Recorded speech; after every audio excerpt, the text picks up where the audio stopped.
Magic mirror on the wall. Who is the fairest of them all?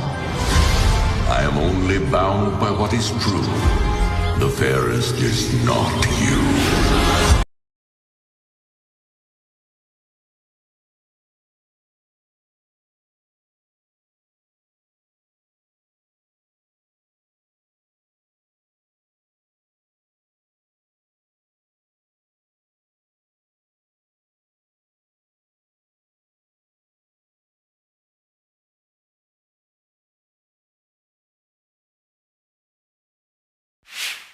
मैं वैसे इत्तेफाक नहीं करूँगा आपकी बात से। वो इसलिए क्योंकि इंटरव्यूज़ मैंने भी बहुत से दिए। तो बाहर से बंदा आया है, उसको तो लैंग्वेज आती है, फाइन। वो आपकी ओवरऑल पर्सनैलिटी देख रहा है। तो मैं आपको बता रहा हूँ, the way you speak, what ever language you select for है कि माशाल्लाह, क्योंकि हमारे गेस्ट बड़े पॉजिटिव हैं होना भी चाहिए, वो दे रहे हैं। ठीक है, जैसे फॉर एग्जांपल हम जो अकाउंटिंग पढ़ाते हैं 9th के स्टूडेंट को, वो हम यूनिवर्सिटी में पहले सेमेस्टर में पढ़ाते हैं, ऑब्वियसली पढ़ानी होती है। एग्री करूँगा क्योंकि मैं खुद भी यूनिवर्सिटी में पढ़ा हुआ हूँ। मैं I can name it as well, Punjab University. और मैं आपको एक एक्सपीरियंस रिलेट करता हूँ विद माय ओन पर्सनल। बच्चों को अगले सेमेस्टर में प्रमोट कर देते हैं, चाहे उनका ग्रेड बहुत लो भी हो या इवन लो ग्रेड भी है, तो वो उसको बढ़ाकर प्रेजेंट करते हैं ताकि हमारा जो ये कस्टमर है वो छूटे ना। Are not coming in universities at all. Students are studying और whatever they are doing on their own. Parents are least bothered about. ये कंपटीशन ज्यादा है और आपको पता है आजकल जो education has become a lucrative business, तो उसमें वो ज्यादा कस्टमर्स ऑब्वियसली गेन करने के चक्कर में दूसरे डिपार्टमेंट भी डेवलप कर देते हैं। आई एम नॉट सेइंग कि दैट पेपर जो होते हैं, जो सेमेस्टर की फाइनल टर्म होता है, मिड टर्म होता है, ठीक है, ये अपलोड नहीं किया जाता। आपकी बिल्कुल सही है। और उसमें यही रीज़न है कि आप पेपर अगर बना रहे हैं और बच्चों को वो पेपर शेयर नहीं कर रहे, तो इसका मतलब है universities are not supporting their students, क्योंकि वो आपको आर्टिफिशियल तरीके से ग्रेड ज़्यादा दिए गए इजी पेपर बना के ताकि बच्चा ग्रेड ले ले, लेकिन जब बच्चे से बात करते हैं तो पता चलता है कि ही और शी नोज नथिंग, या जो डिग्री है वो कुछ भी प्रेजेंट नहीं कर रही when the person talks during an interview. तो एडमिशंस भी कम हो रही हैं इसी वजह कम हो से। रहे लोग हैं। कह रहे हैं हम फॉरेन जाएं, पढ़े जाके, क्योंकि क्वालिटी एजुकेशन जब नहीं मिलेगी बच्चों को यहाँ पे, उनको क्योंकि यूनिवर्सिटी से पढ़ने के बाद जॉब्स ही नहीं मिलेंगी जब उनको, ठीक है, तो फिर लोग तो बाहर ही जाएंगे ना। तो जब आप जो अब बहुत ज़्यादा पैदा हो गया है कि जो अनफॉर्चुनेटली हमारी जो यंग जनरेशन है, ये सारी यूनिवर्सिटीज़ में, I don't want to name any one of them, कि वो असल में दवाई लेके, नशा ये सब करके, यानी कि drugs to some extent leke they used to appear in the exams, and it's very common nowadays because they believe that unless we are not our younger generation are connected. I'm your host at my YouTube channel, The Magic Mirror Studio. We will proceed with the previous video on the same question, and I will repeat that question for you, which is a little bit in a different manner. Once what happened that I have been in an interview, and the lady who was sitting right in front of me, the interviewer basically, she asked me the question, okay, Mr. Haris Bhatt, how are you? And the next statement is that, introduce yourself. Tell me about yourself. I was so stunned that I am here to introduce myself, or I am here to teach the students and about to inform the interviewer about the capability and the competency of my particular subject. Unfortunately, that lady has never been in touch anything regarding accounting, regarding the subject for which we are looking for, or for which we were talking about. So let's talk to our concerned, our guest Hassan Bhatt about this. जी sir. जी, अस्सलाम वालेकुम everyone. मैं वैसे इत्तेफाक नहीं करूँगा आपकी बात से। वो इसलिए क्योंकि इंटरव्यूज़ मैंने भी बहुत से दिए। तो इंटरव्यू में जब पूछा जाता है ये कि एक्सप्रेस योरसेल्फ, वो जानना चाहते हैं कि आप कितने कॉन्फिडेंट हैं। अगर आपका प्लेंटी ऑफ एक्सपीरियंस मौजूद है तो फिर आपके पास बोलने के लिए बहुत कुछ है। मैं यहाँ ये नहीं कहूँगा कि जी लैंग्वेज जो है यहाँ पे मैटर कर रही है, ऑल्दो आपने लास्ट हम एपिसोड में सवाल किया था। तो मैं ये कहूँगा कि नॉर्मली हम ना इन्फीरियरिटी कॉम्प्लेक्स में होते हैं कि जी आपका एक्सेंट अच्छा नहीं है। Actually if you are talking to someone who knows English, तो अगर आप बोलते हैं English and still it's not that accurate, still वो आपको जवाब देगा। जैसे आप किसी अंग्रेज से बात कर लें, तो अंग्रेज जो है he is not going to और she is not going to make fun of you even if you are not speaking the right words और यूजिंग द राइट ग्रामर, तो वो आपको जवाब देंगे। हमारे यहाँ थोड़ा इन्फीरियरिटी कॉम्प्लेक्स है कि हमें लगता है कि अगर इंग्लिश कोई बोल रहा है ना तो वो बहुत ज़्यादा क्वालिफाइड है, तो ये that is absolute. This is just like pump and show, and we used to follow that. But the problem is this, that when you have my CV right in front of you, so is there anything to express anymore? You need to talk about, after having that how much qualified the person is, you need to talk about the right, the concern, the job for which he is going for. That's what I. देखिए हारिस साहब, बात ये है कि मैंने आपसे अभी कहा कि जो परसेप्शन है ये कि जो अंग्रेज़ी बोलता है वो ज़्यादा क्वालिफाइड है, मैं ये बिल्कुल एक्सेप्ट करता हूँ कि this is absolutely wrong. This is not the way to जज the competency of a person. ये बात बिल्कुल ठीक है, लेकिन ये कि अगर सवाल पूछ लिया है तो इसमें इतना बुरा मानने वाली बात नहीं है। आप थोड़ा सा अपने बारे में बता सकते हैं कि क्या है, और उसके लिए ऑब्वियसली बात है इंटरव्यूज में थोड़ा देखना होता है उन्होंने कि बंदे की पर्सनैलिटी क्या है, एग्रेशन क्या है, पिच ऑफ वॉइस क्या है, कॉन्फिडेंस लेवल क्या है, तो ये कोई बुरी बात नहीं है। हाँ, अगर वो अच्छा, ये this is just part of the interview, अगर वो जज कर रहे हैं आपको on the basis of just that part of the interview, तो ये मैं कहूँगा कि ये अनफेयर होगा। अगर आपकी कॉम्पिटेंसी उससे कहीं ज़्यादा है, let's say you are not good in communication, ठीक है, तो आप फिर भी, लेकिन आपकी कॉम्पिटेंसी उससे ज़्यादा है, तो still they need to give you higher points और आपको वो सिलेक्ट कर सकते हैं। मैं ये नहीं कह रहा, लेकिन ये चलें, आपको अगर बुरा लगा थोड़ा तो एक्चुअली मैं थोड़ा एक्सप्लेन करूंगा अपने व्यूअर्स के लिए स्पेशली। एक्चुअली वो जो इंटरव्यूअर था ना, वो बाहर से आया हुआ था। जो बाहर से बंदा आ रहा है, ऑलरेडी अब्रॉड में उसकी परवरिश हुई है, वो बड़ा भी वहीं हुआ है, उसने क्या कहते हैं तरबियत भी वहीं पाई है, वो मेरी इंग्लिश क्यों जज करने की, उसको क्या जरूरत पड़ी, इतना क्या कॉम्प्लेक्स है। देखिए मैं बताता हूँ थोड़ा सा, मैं फिर डिसएग्री करूंगा इससे। वो ये बात है कि वो ना कम्युनिकेशन नहीं देख रहे। अच्छा, तो मैं ये कह रहा था हारिस साहब, बात ये है कि वो अगर बाहर से बंदा आया है, उसको तो लैंग्वेज आती है फाइन, वो आपकी ओवरऑल पर्सनैलिटी देख रहा है। तो मैं आपको बता रहा हूँ, the way you speak, what ever language you select for that, वो ओवरऑल आपकी पर्सनैलिटी को रिफ्लेक्ट करती है। जैसे अभी हम बात कर रहे हैं तो हम उर्दू में बात कर रहे हैं, sometimes I use English as well, लेकिन आपकी जो लैंग्वेज है या जो भी वर्ड्स आप बोलते हैं वो आपकी पर्सनैलिटी को रिफ्लेक्ट करता है।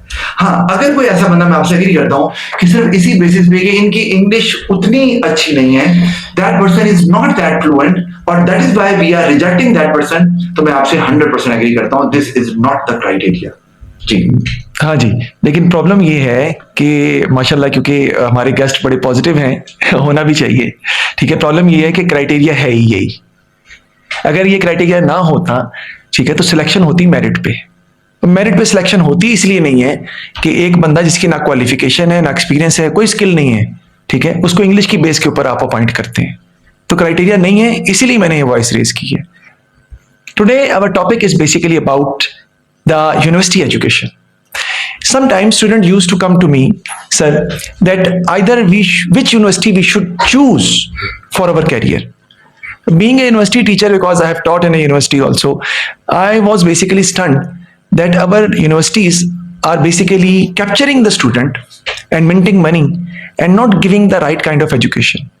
Reason being that कि मेरे point of view से मैं ये समझता हूँ कि यूनिवर्सिटी के अंदर जाके जो हम तालीम बच्चों को दे रहे हैं, ठीक है, जैसे फॉर एग्जांपल हम जो अकाउंटिंग पढ़ाते हैं 9th के स्टूडेंट को, वो हम यूनिवर्सिटी में पहले सेमेस्टर में पढ़ाते हैं, ऑब्वियसली पढ़ानी होती है, but the course outline is so limited and the paper structure is so limited, right, and we have been asked that you need to make the student clear the exam. यानी एक बच्चे का 2 CGPA भी आ रहा है तो उसको भी अगले हम सेमेस्टर में लेके जाते चले जा रहे हैं और उसको डिग्री भी दे रहे हैं, जबकि he should repeat that particular semester at any cost, but it is not happening. जी सर। जी, मैं इससे बिल्कुल एग्री करूंगा क्योंकि मैं खुद भी यूनिवर्सिटी में पढ़ा हुआ हूँ। मैं I can name it as well, Punjab University. और मैं आपको एक एक्सपीरियंस रिलेट करता हूँ with my own personal life, from my own personal life. वो ये कि हमारा जब एडमिशन हुआ, ऑब्वियसली बात है वो उन्होंने मेरिट पे टेस्ट लिया और फिर वो क्लियर हुआ। तो आपको ये बता रहा हूँ कि पहले सेमेस्टर के बाद there were 100 students who were selected. अच्छा, अब जब पहला सेमेस्टर खत्म हुआ तो आपको पता है स्ट्रेंथ कितनी रह गई थी? 70। 30 students were asked to leave. उनको अलाउ नहीं किया गया कंटिन्यू करने के लिए बिकॉज यूनिवर्सिटी को लगा कि ये they did not deserve that. उनका इतना लो ग्रेड आया तो उन्होंने कहा नहीं। और उसके बाद आपको मैं बता रहा हूं, हर बंदा पढ़ने लग गया और हर बच्चे ने कहा कि भाई पढ़ेंगे तो ही सरवाइव करेंगे, अदरवाइज पॉसिबल नहीं है। ये मैं अपने एक्सपीरियंस से बता रहा हूँ। तो प्राइवेट यूनिवर्सिटीज जो कई हैं उनमें जो हारिस साहब बता रहे हैं ऐसी है कि वो बच्चों को अगले सेमेस्टर में प्रमोट कर देते हैं, चाहे उनका ग्रेड बहुत लो भी हो या इवन लो ग्रेड भी है तो वो उसको बढ़ाकर प्रेजेंट करते हैं ताकि हमारा जो ये कस्टमर है वो छूटे ना, because they are making money और वो नहीं चाहते स्ट्रेंथ कम हो। My son is studying in LUMS basically. So I met with the dean, Dr. Walter, and he was a wonderful person. And he basically, I approached him very easily. I mean, I have mailed him, and he asked me to see him without any reference, without anything else. Where I believe that other universities, they are reluctant to the deans and the in charge of any school are reluctant to meet with the parents. And I've seen that parents are not coming in universities at all. Students are studying or whatever they are doing on their own. Parents are least bothered about. अब अगर हम fast और lumps में compare कर लें, suppose करें, ठीक है, मैं चाहूंगा कि मेरे जो मीडिया मैनेजर है उसको लिखें भी कि फास्ट और लम्स का कंपैरिजन। तो I believe that fast is a superior university regarding computer science. लेकिन अगर उसकी दूसरी स्कूल्स की बात करें, दूसरी फैकल्टीज की बात करें, जैसे अकाउंटिंग एंड फाइनेंस है, फिनटेक है, इंजीनियरिंग है, राइट, तो ना सिर्फ ये कि उसका मेरिट लो है, उसकी जो क्वालिटी ऑफ एजुकेशन है वो भी लो है, राइट। या और दूसरा जो क्राइटेरिया सिलेक्शन का है उसमें टेस्ट का, सेट का स्कोर अलग मेजर किया जाता है, ग्रेडिंग सिस्टम अलग मेजर किया जाता है, तो ये एक प्रॉब्लम है। LUMS is more famous for a business school. Sciences के लिए people think that it is not of that quality. So why there is a difference and why we are not able, if a university is good, that should achieve or attain a good name in every aspect of every aspect of the school, of every aspect of education they are giving to the students. Yes sir. Actually ऐसे है कि अगर कोई university है और वो किसी एक पर्टिकुलर डिपार्टमेंट में स्पेशलाइज्ड है, फैकल्टी अच्छी है और वो they are giving quality education और उसकी वजह से उनका नाम भी बना है, जैसे कि बहुत सी यूनिवर्सिटीज हैं भी। होता है ये कंपटीशन ज्यादा है और आपको पता है आजकल जो education has become a lucrative business, तो उसमें वो ज्यादा कस्टमर्स ऑब्वियसली गेन करने के चक्कर में दूसरे डिपार्टमेंट भी डेवलप कर देते हैं। आई एम नॉट सेइंग कि उनके डिपार्टमेंट बहुत बुरे हैं, लेकिन ऑब्वियसली बात है वो उस लेवल के नहीं है जिसकी वजह से उनका ब्रांड रिकग्निशन मौजूद है। तो वो ब्रांड एक्सटेंशन करते हैं कि अपने ब्रांड को यूज करके हम ये डिपार्टमेंट भी चलाएंगे। तो अगर आप उसमें ट्रुथ ये है कि अगर if you are not that good तो let other universities provide education to the children for that particular department. क्यों आप उसमें कंट्रीब्यूट करने की कोशिश कर रहे हैं? अगर आप उसमें बेहतर हो जाते हैं तो फाइन। फिर यूनिवर्सिटी एजुकेशन में we have seen that paper जो होते हैं, जो सेमेस्टर की फाइनल टर्म होता है, मिड टर्म होता है, ठीक है, ये अपलोड नहीं किया जाता। They use to keep it in the university, even in all universities like UCP, LUMS, or even other universities also. Whereas if we talk about international universities like Cambridge or other universities, they used to present their paper. Papers are available on internet. They want children to prepare from that particular past papers and to prepare themselves for a better grade. They give a streamline to the student that okay, this is the past papers, practice it and achieve a good grade. But because our conventional system or our universities, they are not capable of developing a quality paper, so that's the reason that they are reluctant to publish their paper or to give the paper or give the paper to the students. जी, ये बात आपकी बिल्कुल सही है और उसमें यही reason है कि आप पेपर अगर बना रहे हैं और बच्चों को वो पेपर शेयर नहीं कर रहे तो इसका मतलब है universities are not supporting their students, क्योंकि उससे उनको आइडिया होगा, वो बेहतर परफॉर्म करेंगे। अब दो चीज़ें हैं मैं डिस्कस करूँगा। एक, बच्चे ने डिग्री ले ली लो ग्रेड के साथ, अब बच्चा खुद इन्फीरियरिटी कॉम्प्लेक्स में है, या कुछ जो कंपनीज हैं वो कहती हैं इससे कम CGPA ना हो, उसका ग्रेड लो होता है। अब वो कहता है मैं क्या करूं, एक बात। दूसरी बात, जबकि शायद उसकी कॉम्पिटेंसी बेहतर हो लेकिन उसको सीजीपीए की वजह से कॉल नहीं आती। दूसरा कि एक जगह बच्चे का सीजीपीए बहुत रीजनेबल है लेकिन उसको आता कुछ नहीं है। क्यों? क्योंकि वो आपको आर्टिफिशियल तरीके से ग्रेड्स ज़्यादा दिए गए, इजी पेपर बना के ताकि बच्चा ग्रेड ले ले, लेकिन जब बच्चे से बात करते हैं तो पता चलता है कि ही और शी नोज नथिंग, या जो डिग्री है वो कुछ भी प्रेजेंट नहीं कर रही when the person talks during an interview. तो ये दो एस्पेक्ट्स हैं जिसकी वजह से हमारी जो यूनिवर्सिटीज हैं, यूनिवर्सिटीज के एडमिशंस भी कम हो रहे हैं इसी वजह कम हो से। रहे लोग हैं। कह रहे हैं हम फॉरेन जाएं, पढ़े जाके, क्योंकि क्वालिटी एजुकेशन जब नहीं मिलेगी बच्चों को यहाँ पे, उनको क्योंकि यूनिवर्सिटी से पढ़ने के बाद जॉब्स ही नहीं मिलेंगी जब उनको, ठीक है, तो फिर लोग तो बाहर ही जाएंगे ना।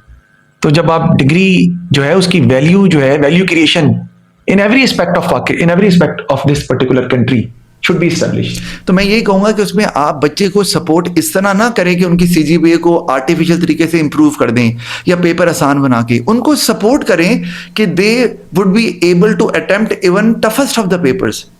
तो अगर इस तरह आप तैयार करेंगे तो वो प्रैक्टिकल लाइफ में कभी भी मार नहीं खाएंगे। लेकिन प्रॉब्लम यही है कि वो बस नंबर गेम में रहते हैं और उसमें फिर जब इजी मार्क्स भी मिल जाते हैं तो दे स्टार्ट वर्किंग हार्ड, और उसकी वजह से फिर eventually in practical life they are not able to achieve the desired position जो वो अचीव करना चाहते थे। दूसरा सर, यूनिवर्सिटीज के अंदर जो हमारा कल्चर है जो अब बहुत ज़्यादा पैदा हो गया है कि जो अनफॉर्चुनेटली हमारी जो यंग जनरेशन है, ये सारी यूनिवर्सिटीज़ में, I don't want to name any one of them, कि वो असल में दवाई लेके, नशा ये सब करके, यानी कि ड्रग्स to some extent लेके they used to appear in the exams, and it's very common nowadays because they believe that unless we are not high we are not able to give good results in the exams, we are not able to perform well in the exams। इसमें मैं आप कहें तो universities को वैसे उतना blame नहीं करूंगा, इसमें हमारा माशरा भी आ जाता है, पेरेंट्स भी आ जाते हैं, क्योंकि ऐसा नहीं हो सकता कि बच्चे की कुछ आपको लगे कि सस्पिशियस एक्टिविटीज हैं और पेरेंट्स अननोन हो। That is not possible. That is only possible when you ignore your children as parents. तो और बाकी ऑब्वियसली बात है, यूनिवर्सिटीज को भी कंट्रोल करना है, मैं जानता भी हूँ, और स्कूल्स भी जो कि बहुत स्ट्रिक्ट एक्शन लेते हैं इस केस में, लेकिन ओवरऑल अगर देखें तो सब थोड़ा थोड़ा लैक कर रहे हैं, जिसकी वजह से ये एक प्रॉब्लम आ रही है जो कि बहुत बड़ी प्रॉब्लम है इसमें। क्योंकि हम क्या कर रहे हैं, we are making them our younger generation drug addicted. Can you imagine that? और फ्यूचर इसके जो प्रोस्पेक्ट्स हैं वो बड़े जो जी, है वो बिल्कुल बहुत ही ब्लर होंगे उन बच्चों के, ऑब्वियसली बात है, क्योंकि वो जब इस तरफ लग जाएंगे तो फिर और वो कुछ भी नहीं कर पाएंगे। Thank you very much for today, and inshallah we'll come for our next basically part soon with you. Thank you very much.